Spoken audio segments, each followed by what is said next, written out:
Welcome back. Today we're going to work on our biceps curls. Our biceps are the muscles that help create that elbow flexion and also control the eccentric portion of the lowering phase of the elbow as well.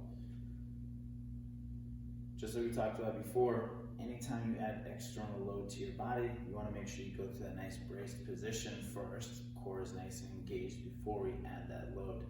Now when we have that load, the feet are going to be underneath the hips, toes are facing forward, and then my elbows are pulling into my side, and my palms are facing forward.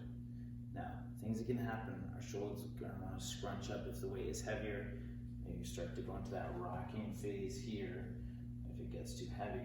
So we're going to do our best here to lock that position in, and then keep the elbows tight in by our side, and not allow any movement from the hips up, okay? Other than the elbow flexion, of course. So we're in that good position. The weight, keep it nice and close.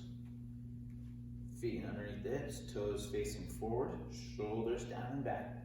Now we rotate our palms forward. Notice how my elbows tuck in by my side, and then palms are facing forward.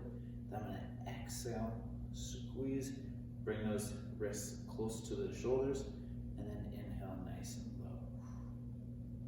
Exhale up, inhale lower. Again, notice that the elbows don't move out of position. The upper body stays nice and tight. When you're finished, palms can rotate in. We'll simply put the weights down and disengage. And there's your biceps curls.